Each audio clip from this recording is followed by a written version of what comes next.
Salut les Acalypsiens, aujourd'hui on va tourner une petite vidéo tranquillou, donc je lance la musique. Ouais, j'ai dit je lance la musique. Voilà, donc pour ceux qui auront vu l'unboxing de Red Velvet le mercredi dernier, en fait je tourne cette vidéo juste après, donc avec une semaine d'écart. Enfin, une semaine d'écart qui sont publiés mais tournés à la suite. Donc là, c'est encore l'album des Red Velvet que vous allez entendre durant cette vidéo.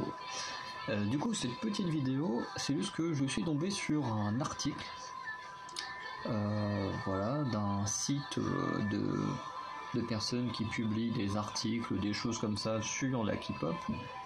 Et du coup, là, il parlait des titres, enfin des albums les plus vendus du monde de la K-pop. Donc de la 26e place à la première place. Voilà. Donc hop, on lance l'enregistrement de l'écran pour que vous puissiez... Voilà, c'est bon. Vous puissiez voir avec moi. Donc là, on a de la 26e à la 23e place, donc bien sûr Red Velvet, voilà, qu'on est en train d'écouter à la 26e place. Alors ce qu'il faut savoir, c'est que je vous montre pas tout en haut, parce que je trouve que le classement est un peu mal foutu. Moi, je l'aurais fait à l'inverse. J'aurais commencé par le plus bas, justement pour que le lecteur ait envie de lire et se dire, bah tiens, mince, qui est le premier? Que là, bah en fait, quand on est tout en haut, c'est déjà qui est le premier, du coup, il n'y a pas ce suspense. Alors, il y a le côté, tiens, je vais rechercher où est mon groupe préféré et tout, sauf si c'est BTS, hein, parce que bon, je pense ne pas trop spoiler en disant que BTS est le premier, je pense que tout le monde s'en doute, mais je peux vous dire qu'il y aura quand même quelques surprises, parce que si j'ai fait cette vidéo, c'est parce que j'ai été choqué de l'endroit où était placé Twice et de l'endroit où était placé Blackpink. Donc vous allez voir ça dans cette vidéo, mais honnêtement, moi, ça m'a... je me suis dit, waouh, comment c'est possible? Du coup, tout en haut, c'est bien précisé, vous le verrez quand ça sera arrivé sur BTS, que les albums, que vous voyez là, c'est marqué débuté en 2014 pour Red Velvet, parce que ça prend les ventes depuis leur début jusqu'à juillet 2021.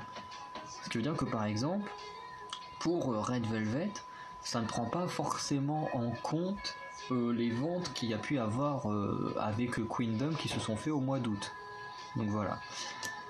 Donc c'est des chiffres qui ont encore la possibilité de changer pour certains groupes. Voilà. Donc Red Velvet avec 2 147 826 exemplaires, ce qui est assez énorme quand même. 90% des ventes d'albums en Corée du Sud et 2% d'albums au Japon, ce qui est vraiment pas mal. Alors par contre ils mettent Japon, Corée du Sud, mais quand ils disent ventes en Corée du Sud, je pense qu'ils comptent les ventes internationales, sauf le Japon, quoi. Comme le Japon est un peu un lieu de vente un peu particulier, et surtout que les gens ont tendance à faire des titres japonais, des albums japonais, donc je pense que c'est pour ça que le Japon est un peu différencié. Parce que sinon tu dis vente en Corée du Sud, tu dis ils sont où les Français, les Anglais, les Américains, les machins. Donc voilà, je pense que nous, les gens comme moi qui sont français, les fans, que je sais qu'on a une fan qui est belge sur la communauté, et par exemple la Belgique, je pense que tout ça sont inclus dans les ventes d'albums en Corée du Sud. Voilà, parce que je sais que par exemple pour Twice et tout ça, en fait il y a une boutique JYP en Corée et il y a une boutique JYP au Japon.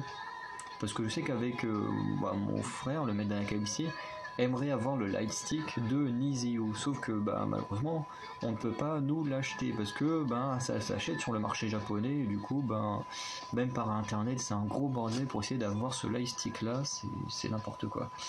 À voir s'il est pas sur le JYP coréen, faudrait vérifier, mais voilà, je veux dire c'est pas les mêmes façons d'acheter, pas les mêmes endroits et tout, enfin c'est un peu le bordel. Donc voilà. À la 25e place, on a les Sesh Kids qui ont débuté en 1997 et qui sont à 2,48 millions avec un 100% de vente d'albums en Corée du Sud. Je ne sais pas qui est ce groupe, mais ça ne m'étonne pas puisque on est revenu au début de l'album.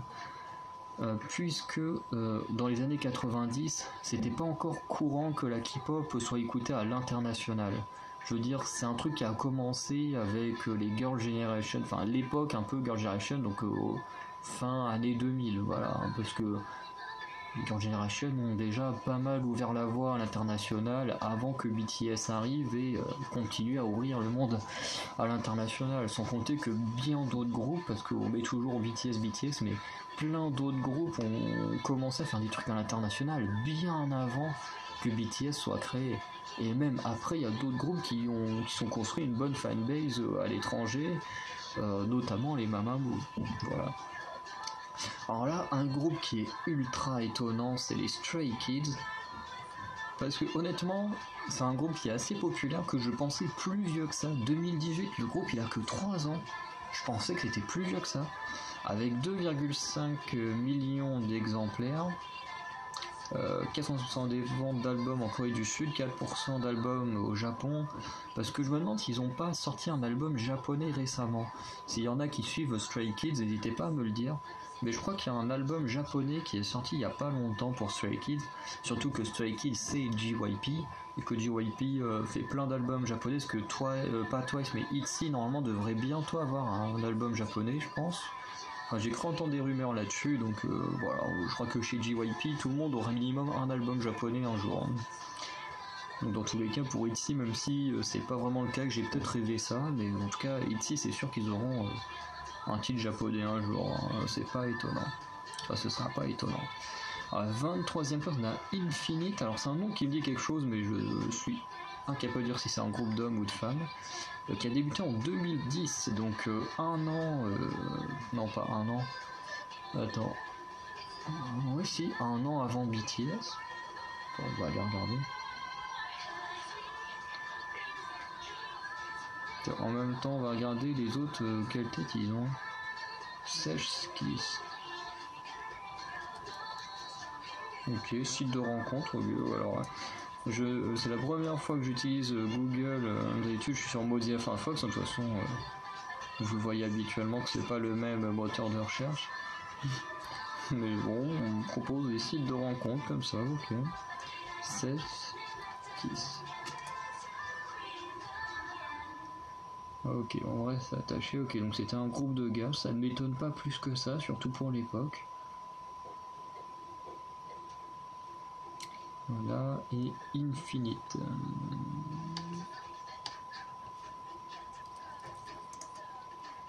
K-pop. Ok, donc c'est un groupe de gars également. Okay. Ah oui, c'est vrai que je voulais voir justement les garçons là. Ah non, 2013. Ok. Je crois qu'ils avaient déjà 10 ans de carrière, mais non, pas encore. Pas encore. Ils sont qu'à 8 ans. Bon, je les voyais un tout petit peu plus vieux que ça, les BTS. Alors ensuite au-dessus on voit les chiffres d'un groupe, donc les TXT, donc TXT qui normalement est un groupe de mecs, hein. Bon, ils sont pas là.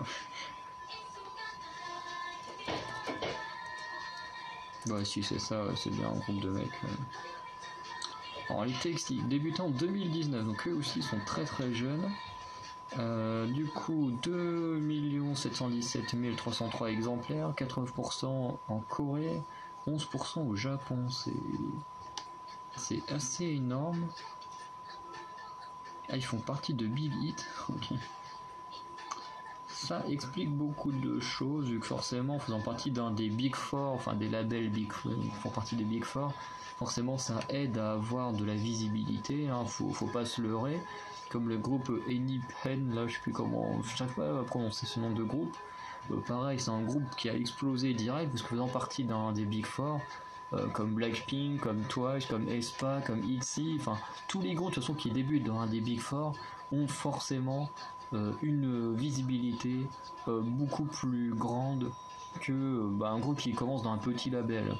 Voilà, on peut pas dire le contraire. Celui qui dit le contraire, c'est que il a vraiment de la mauvaise foi. Mais voilà, moi, je suis capable de reconnaître que la plupart des groupes préférés, que certains comme Twice, aespa, ITZY, voilà, font partie de ces Big Four. Moi, je suis capable de reconnaître qu'ils ont eu quand même un avantage sur d'autres groupes qui sont tout aussi talentueux et voilà, qui n'auront peut-être jamais la même visibilité parce qu'ils ne font pas partie d'un Big Four. Donc voilà. Donc ça, faut pas oublier que c'est très important le label dans lequel on est. Ensuite, en 21e, Eyes One. Eyes One, très très étonné de voir les Eyes One ici, en sachant que c'est un groupe qui a duré que 2 ans. Enfin, même pas assez de 2 ans, 2 ans et demi, à peu près. Ça a commencé en 2018 et je crois qu'ils ont disband au mois d'avril dernier, donc ouais, 2 ans et demi. 3 33 257 exemplaires, 69% en Corée du Sud, 31% vente d'albums au Japon. Ça ne m'étonne pas du tout, puisque parmi les Eyes One, on a je ne sais plus combien de japonais. On va aller regarder ça.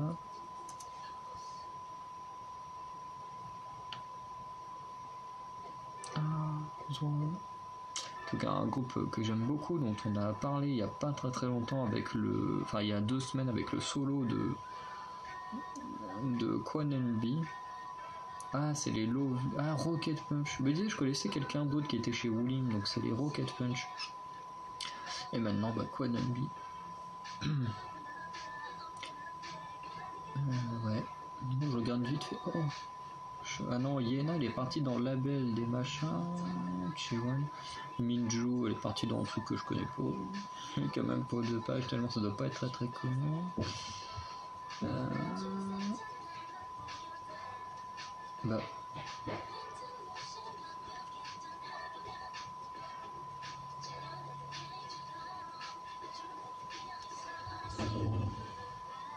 Mince, il y en a plusieurs qui ont signé chez Big Hit. Là, pourquoi est-ce qu'on le voit pas? Alors soit c'est là d'où elles viennent de base, soit c'est là où elles sont actuellement. Je n'arrive pas trop. Non, c'est là où elles sont actuellement, mais il y en a qui sont chez Big Hit. Là, je vois pas pourquoi ça apparaît pas, ou alors c'est parce que c'est une filiale de Big Hit. On verra bien. Mais en tout cas, on a 3 japonaises, Sakura, Nako Yabuki et Hitomi Honda, donc forcément ça attire le Japon. Les Japonais aiment beaucoup supporter les artistes originaires de leur pays. On peut le voir avec Twice, et du coup là on le voit très bien avec Eyes One, que y a quand même un tiers quasiment des gens qui ont acheté les albums qui viennent du Japon. Donc comme quoi c'est quand même très très important. Ensuite on a les 2PM, débutés en 2008. Putain, c'est énorme. 3 401 167 exemplaires, 30% en Corée du Sud, 70% au Japon. On va vérifier un petit truc, mais de toute façon de mémoire 2PM ça fait partie de JYP, donc ça m'étonne pas. C'est ça, Boys Band formé par JYP.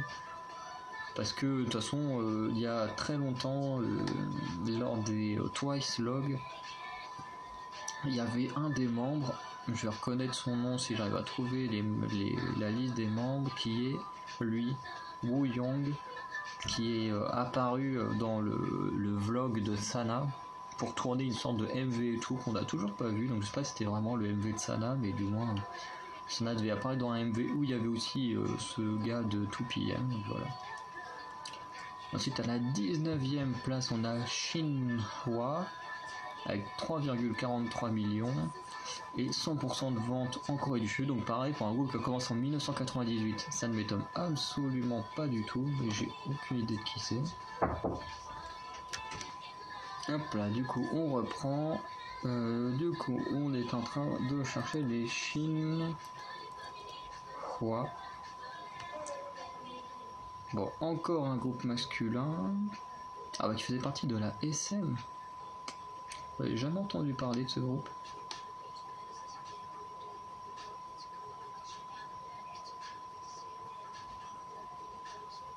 En plus, ils ont pas vraiment l'air d'être... Toi, pas besoin de tes pubs, toi. Bref, donc voilà. Ensuite, à la 18e place, les Blackpink. Alors là, c'est vraiment un truc moi qui m'a étonné. Je me suis dit mais qu'est-ce qu'ils font là? 18e place, débuté en 2016, donc il y a 5 ans, avec 3 496 960 exemplaires, donc 95% des ventes d'albums en Corée du Sud, 5% au Japon. Voilà, en sachant que là ils ont sorti un truc japonais il n'y a pas très très longtemps, le mois dernier je crois, donc voilà, ça doit être pour ça les 5%. J'ai été très étonné, parce que quand on voit que c'est un groupe voilà, qui fait des milliards de vues, que tout le monde en parle tout le temps, nous font chier avec, voilà. Du coup, je m'attendais à les voir beaucoup plus haut, mieux classés que ça. Mais en même temps, c'est pas étonnant. Faut pas oublier que Blackpink a très peu d'albums à son actif. Vraiment, il y en a peut-être un par an et à peine quoi. Cette année, il n'y a pas vraiment eu d'album de mémoire. Bon, depuis début 2021, il n'y a rien eu. Enfin, il y a eu celui de Rosé. Mais c'est tout quoi, parce que le truc japonais je le compte pas vu que c'est juste une remasterisation en japonais du dernier album coréen quoi. Donc voilà. Et en même temps il y a aussi un truc qui est très qui montre bien que Blackpink voilà, c'est que la majorité de la fandom de Blackpink sont des adolescents ou des adolescentes et tout. Ce qui veut dire que c'est des gens qui n'ont pas forcément les moyens d'acheter des albums. Donc soit ils vont dire ah bah tiens est-ce que tu peux me l'acheter pour Noël, pour un anniversaire machin, mais qui n'ont pas les moyens de l'acheter par eux-mêmes. Et je pense que c'est également quelque chose qui joue beaucoup sur les ventes. Voilà. Mais bon, le fait quand même déjà que YG de lui-même décide de ne pas sortir beaucoup d'albums, ça n'arrange pas ça n'arrange pas les choses plutôt. Alors ensuite, on va voir qui est juste au-dessus, les Monsta X avec 3 559 400 exemplaires, donc quand même il n'y a pas grand chose d'écart, hein, un peu moins de 100 000. 73% en Corée du Sud, 27% au Japon, voilà déjà une grosse différence. Et les Monsta X, alors je les connais très bien de nom, mais je ne sais pas de quel label ils sont. Starship Entertainment, ok. Donc il fait pas partie du Quatuor, mais bon voilà, très beau, débuté en 2015 comme Twice et les Oh My Girl et tout ça. Ensuite juste au-dessus les SES qui ont débuté en 1997 avec 30 000 exemplaires de plus, donc 99% des ventes en Corée du Sud, 1% de ventes au Japon. Voilà, et vraiment je suis étonné déjà pour les 1% au Japon. Et après bon les SES moi je connais, voilà, parce que c'est un groupe dont j'ai une carte. Bon, j'ai pas d'exemplaires là, ils sont tous là-bas, mais que j'avais eu dans le magazine, il y avait les SES, voilà, qui est un des tout premiers groupes féminins. Ouais, comme ça il va pas trop capter. SES, si je l'écris comme ça, oui. Et je crois qu'ils étaient chez la SM, on va voir ça, mais ouais, chez SM Entertainment. Il est reconnu comme le premier groupe de K-pop féminin à succès en Corée du Sud. Donc voilà, qui avait commencé en 97. Donc ça a été en 2002 et ensuite qui a fait un retour pendant un an un peu voilà pour fêter leurs années de pause quoi, enfin de voilà quoi, enfin vous comprenez. Et c'est vrai que je suis un peu étonné de leur place ici, mais en même temps voilà, c'est un des tout premiers groupes féminins et je trouve ça vraiment fou qu'elle soit là. Je suis très content pour elle. Alors ensuite on a les One avec 3 624 580, 100% de ventes en Corée du Sud. Elles ont, enfin ils ou elles ont, parce que One pareil je connais de nom mais je ne sais pas trop qui c'est. Bon ok, c'est un groupe de mecs. de Stone Music. Ok, bon, tout en Corée du Sud, c'est pas trop mal pour un groupe qui a débuté il y a 4 ans, je trouve que c'est assez raisonnable. Ensuite, on a Kara, débuté en 2007, wow, c'est vieux, avec 3 794 163 exemplaires, 16% en Corée du Sud, 84% au Japon. Alors, on va vite fait aller voir qui sont les Kara. Donc,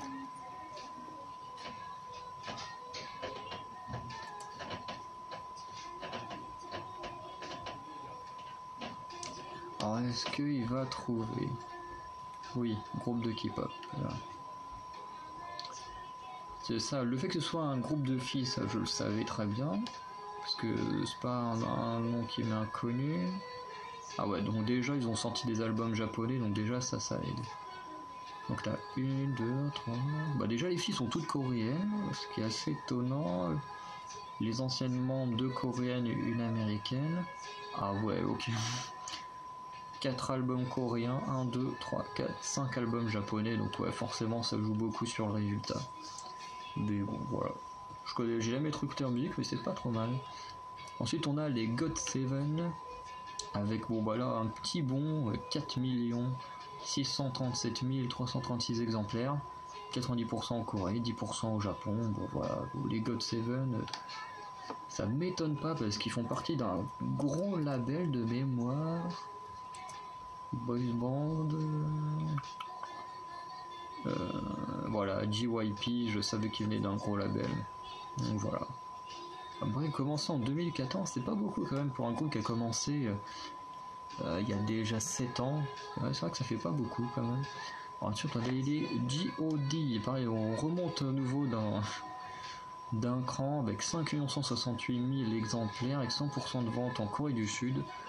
Bon, quasiment sûr que c'est un groupe masculin.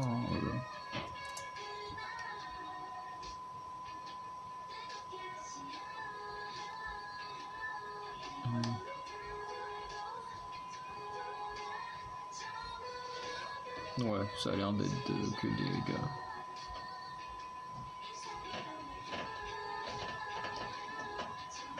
Ouais, ça a l'air d'être que des gars. Bon, voilà, après, bon, c'est pas trop mal, hein, quand même. Il y a 20 ans, 21 ans déjà qu'ils ont fait leur début. Ensuite, 11e Big Bang, débuté en 2006, avec 5 771 137 000, 10%, enfin 70% en Corée, 30% au Japon. Mais eux, de toute façon, je suis quasiment sûr que c'est des mecs. Ensuite, au-dessus, on a les H.O.T. qui ont débuté en 96 avec 6 57 000, 100% de vente en Corée du Sud. Donc, ouais, c'est vrai que dans les trucs des années 90, c'est tellement pas étonnant. Voilà, je vais essayer de vite fait de voir c'est qui les H.O.T.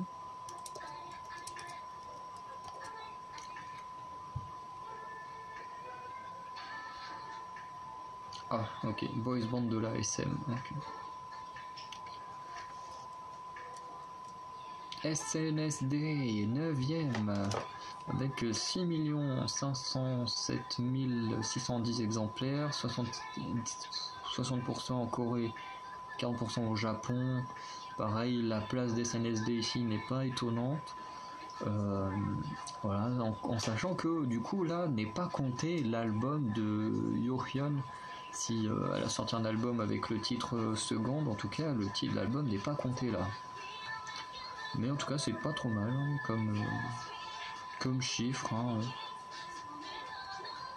Ensuite les super... Oh, c'est si vieux que ça, les super juniors. Pareil, 7 469 285, 79% en Corée, 21% au Japon. Pareil, c'est pas trop mal. Mais les super juniors, ils viennent d'où L'ASM, ok. Je savais que c'était des mecs, mais je pensais que c'était plus jeune que ça, les super juniors. 7ème, les Shinhee 2008. Pareil, eux aussi, je voyais plus jeunes. 7 834 866, 72% en Corée, 28% au Japon. Ouais, on va vite faire un peu regarder, parce que je pense qu'on a tous remarqué qu'il y avait quand même un truc qui a été très intéressant dans les SM. Okay. Ensuite, le 6ème, je sais déjà qui est là, c'est Ah non, 6ème, Seventeen. Alors Seventeen, eux, ils sont de quel label? Je crois qu'ils sont de la SM aussi.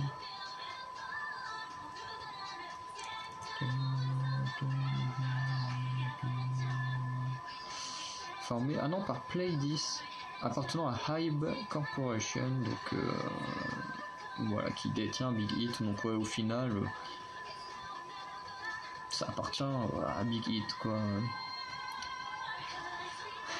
Donc 9 627 264 exemplaires, 83% en Corée du Sud et 17% au Japon. Pareil, c'est pas du tout étonnant. Et ensuite, Twice 5ème. Vraiment, j'étais étonné de les voir aussi haut dans le classement. Et pareil, c'est pas étonnant pour Twice, parce qu'elles sortent beaucoup d'albums, entre les albums coréens, beaucoup d'albums japonais. Pour moi, du coup, le résultat, il m'a pas étonné. Enfin, il m'a étonné dans le sens où je m'attendais à ce que des groupes comme Blackpink soient au-dessus de Twice. Mais d'un autre sens, les chiffres ne m'étonnent pas, puisque elles sortent des albums très régulièrement. Donc, c'est pas étonnant du coup qu'elles en vendent plus que les autres. Du coup, 10 30 509 exemplaires, avec 65% en Corée, 35% au Japon. Bah voilà, pas étonnant, quoi. Ils vendent un peu partout. Donc 4ème, TVXQ avec 11 421 478 exemplaires, 32% en Corée du Sud et 68% au Japon. On va vite faire regarder TVXQ.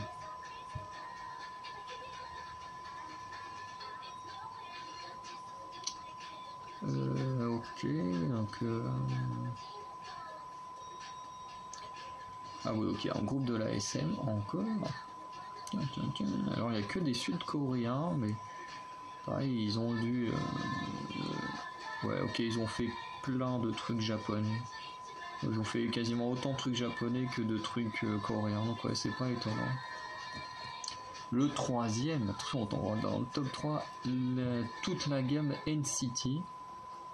Voilà, de la SM, avec 13 953 303 exemplaires, 98% des ventes en Corée et 2% au Japon. Alors là, pareil, c'est pas étonnant que les chiffres soient comme ça, de toute façon qu'ils sont très jeunes, mais ça s'explique tout simplement par tout ça, quoi. Voilà, ce qui fait que forcément, NCT va sortir un album, ça va ramener de l'argent. 127 va sortir un album, ça va ramener des exemplaires. NCT va amener un album, boom, YV boom. Donc déjà, s'ils font juste un titre, enfin un album pour chaque version déjà de NCT, déjà ils sortent déjà 4 albums d'un coup. Donc ça fait déjà énormément de ventes. Il suffit qu'ils en fassent 2 chacun. Bon, je pensais qu'ils en feraient 2 chacun par an. Et puis là, boum, tu doubles tout. Donc c'est pas étonnant qu'ils aient des chiffres aussi élevés. À la 2ème place, EXO, ça ne m'étonne pas, groupe masculin de la SM, encore une fois, 20 549 783 exemplaires. Là, on a fait un énorme bond quand même, avec seulement 4 ans d'écart. 96% en Corée, 4% au Japon. Voilà, EXO. Pas étonné, enfin c'est un groupe qui est ultra réputé chez les hommes, donc ça m'étonne pas du tout. Et le premier, Big Hit, BTS, qui a débuté un an après, mais qui fait quand même 15 millions de ventes en plus, avec 35 501 312 exemplaires, avec 87% en Corée, 13% au Japon. C'est quand même pas mal pour un groupe qui n'a pas beaucoup fait de trucs japonais.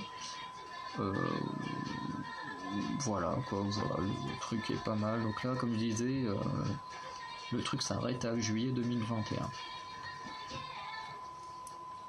Ah ouais, comme vous voyez, ça comprend compris les solos, les unités, tout ça. Donc par exemple, ça comprend l'album de Rosé, par exemple pour les chiffres de Blackpink.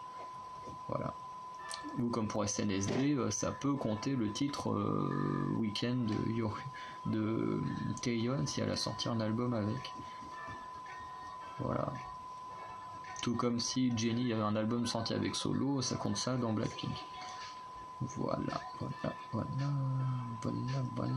Alors là, il y a quelques internautes, voilà, qui ont des messages d'internet. Voilà, Twice, c'est grave. Alors, je sais pas ce que veut dire ça, mais bon, Twice, le mien. Plus de 35 millions d'exemplaires, BTS est légendaire, oui. Même si en soi, les ventes d'albums ne font pas la qualité d'un groupe, hein, ou la qualité des personnes. La preuve de EXO, deuxième groupe qui fait le plus de ventes, et t'as un mec qui est un putain de harceleur, de violeur et tout, donc voilà, on va dire que ça ne fait pas forcément des bonnes personnes. Twice, comme prévu. Peu importe ce que vous pensez de Twice, ils ont vendu plus de 10 millions d'exemplaires, c'est fou, c'est vrai que pour eux c'est fou.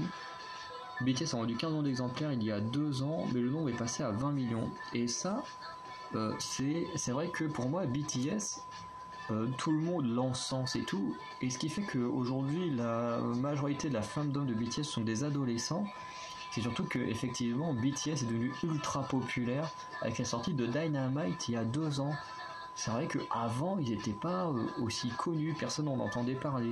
Mais c'est vrai que Dynamite a explosé et puis d'un coup boum, énorme popularité et tout ça. Donc je dis pas qu'ils étaient nuls avant, mais c'est vrai que c'est vraiment la popularité de Dynamite qui les a fait exploser partout.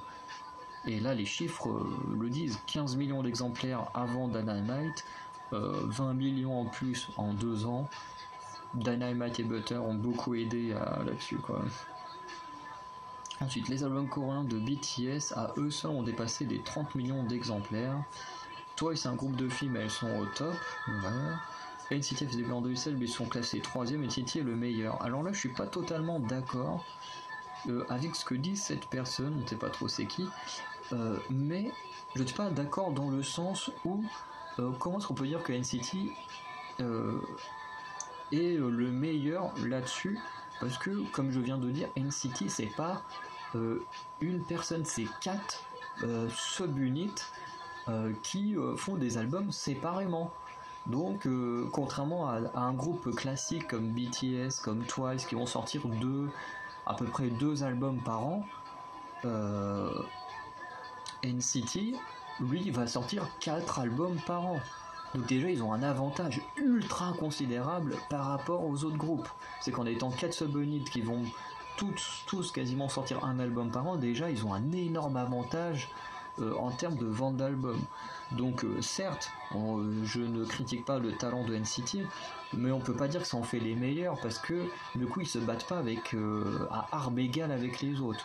Eux ils peuvent facilement sortir 4 à 8 albums par an si chaque sub-unit sort 2 albums par an, contrairement à un Twice ou BTS qui eux vont sortir seulement 2 à 3 albums par an en étant tout seuls. Donc ils se battent pas vraiment sur la même échelle. Même si, comme la personne dit dans l'article, dans les ventes on compte également les solos et tout, mais que ce soit Blackpink, BTS, EXO, machin, c'est pas forcément les groupes qui ont fait beaucoup de solos, donc les ventes se concentrent quasiment uniquement sur le groupe. Et ensuite, bon, Twice c'est une légende parmi les idoles, 10 millions d'exemplaires. Bon, voilà, pour moi, elles sont légendaires, mais sans forcément avoir ces 10 millions d'albums. Moi, j'ai toujours considéré que Twice était une légende, sans même savoir qu'elles avaient vendu plus de 10 millions d'albums dans leur carrière, en sachant qu'elle n'est pas forcément finie. Puisque là, elles ont encore 1 an avant la fin de leur contrat, et que peut-être qu'ils vont re-signer, et puis qu'elles vont repartir pour plusieurs années. Mais pour moi, que ce soit Twice, Blackpink, Red Velvet, SNSD, pour moi, chez les femmes, je considère ces 4-là comme des légendes. Et pourtant, on voit Red Velvet, c'est que 2 millions de ventes. Et pour moi, Red Velvet, c'est un groupe légendaire. Donc pour moi, la vente d'albums ne fait pas forcément d'un groupe une légende. C'est plus ce qu'elle peut représenter dans la culture, ce qu'elle peut apporter aux gens sur le long terme. Par exemple, Red Velvet est légendaire parce que sans eux, la position de visuel n'existe pas.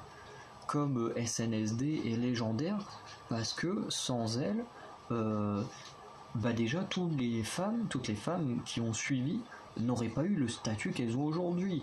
SNSD s'est énormément battu pour que les femmes puissent avoir un beau statut dans l'entertainment coréen.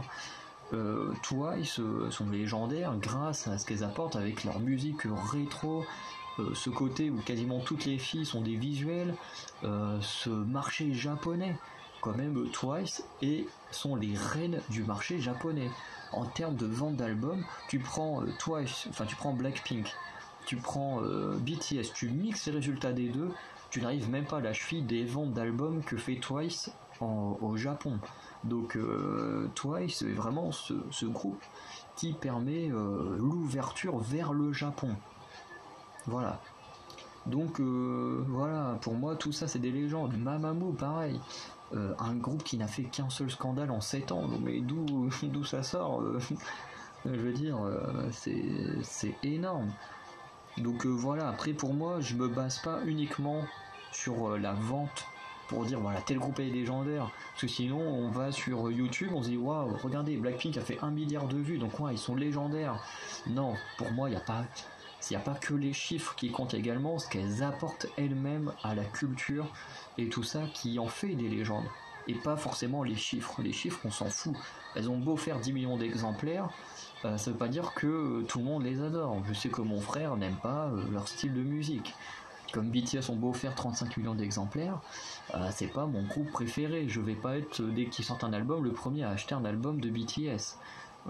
Contrairement à quand Twice va sortir un album, enfin surtout aespa, parce que aespa sort son premier album en septembre, tout de suite je vais mettre de l'argent de côté pour acheter l'album de aespa.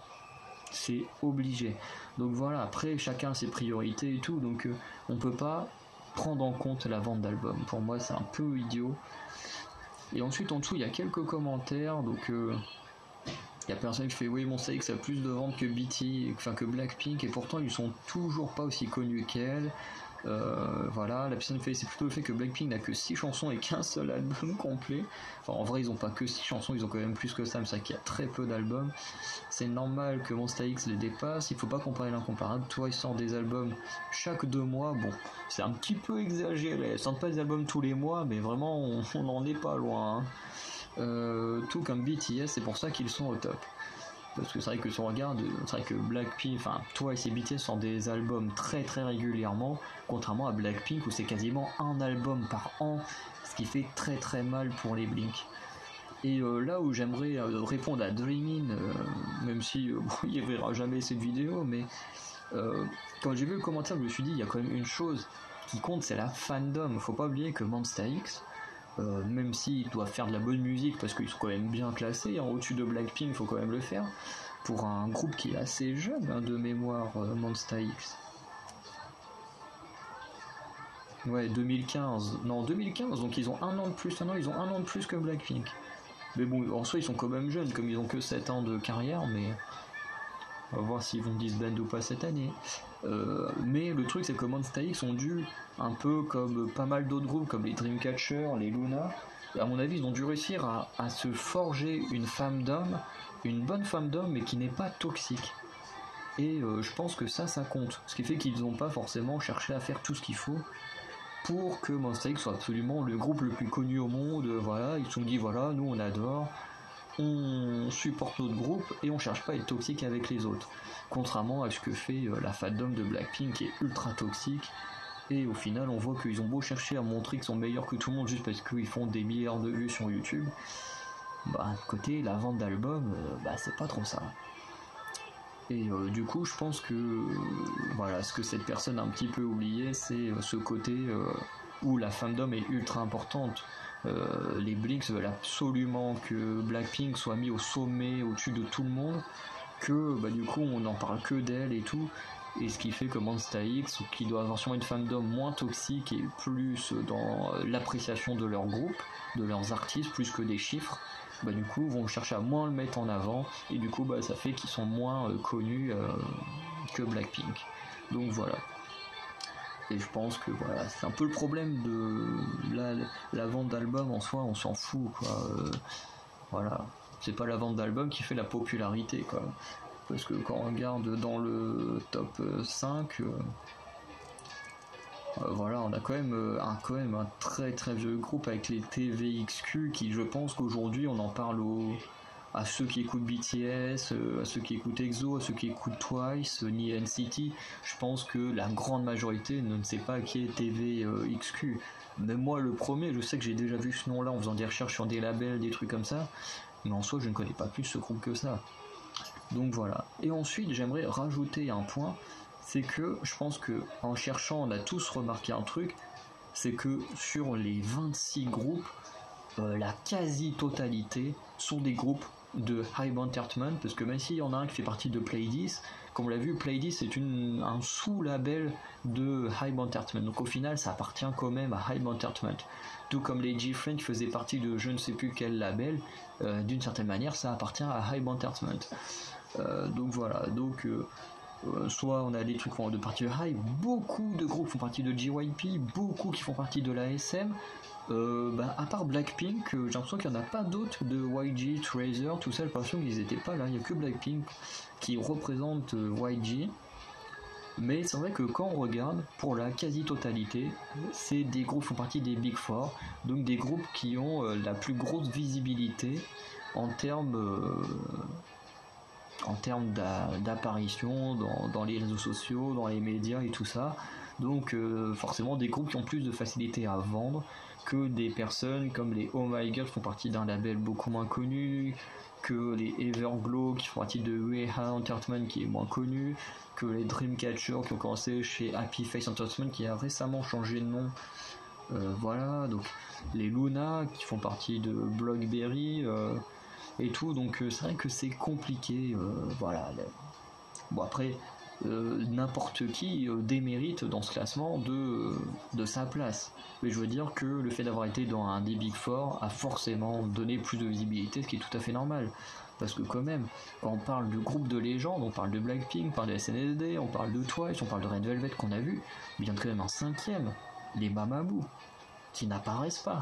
Alors que quand on parle de K-pop, je vois beaucoup de gens autour de moi qui kiffent Mamamoo, qui Wasa, Wihin, Moonbyul, Sola sont des légendes pour eux, et pourtant ils ne sont pas là, parce qu'ils ne sont pas associés à un énorme label. Donc voilà. Du coup on va arrêter cette vidéo là ici, on va arrêter l'enregistrement. Donc le but forcément c'était pas de rabaisser un groupe ou d'en mettre un plus en avant que les autres, voilà, même Twice à sa 5ème place j'ai quand même un petit peu critiqué en fonction du message qu'on a vu en bas, mais le but c'était vraiment de montrer les chiffres qu'il pouvait y avoir, de montrer un peu comment pour certains ça fonctionnait au niveau des groupes, parce que forcément quand ta fandom c'est principalement des adolescents, ils peuvent pas forcément acheter tes albums à chaque fois qu'il y en a un qui sort, voilà. Et en plus, quand le label ne sort pas beaucoup d'albums, ça complique encore plus les choses. Voilà.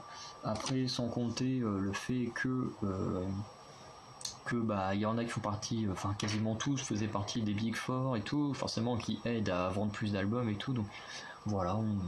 Le but c'était vraiment de montrer un peu tout ça, puis de montrer, voilà, j'avais envie de le montrer parce que moi j'avais été tellement choqué de voir les placements de Twice et Blackpink que je me suis dit faut que je vous montre ça. Faut que je vous montre les chiffres. Donc voilà, j'espère que la vidéo vous aura plu.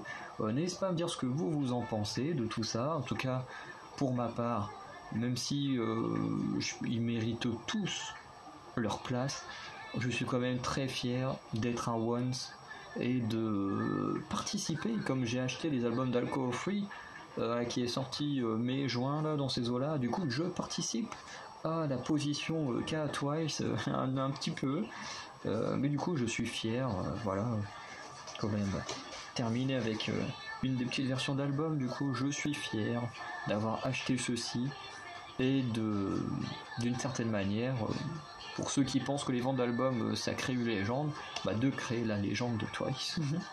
Voilà. Et voilà, donc n'hésitez pas à me dire où est votre groupe préféré dans le classement, ce que vous avez pensé de tout ça, enfin voilà, comme d'habitude, laissez un petit commentaire sympa, et pas de haine, si votre groupe était 16ème et vous voyez, oh là là, toujours les mêmes en première place, c'est comme ça, on peut rien y faire. Donc voilà, pas de haine dans les commentaires, et voilà, donc je vous dis à très bientôt pour de nouvelles vidéos, passez une très bonne journée, ciao les Acalypsiens.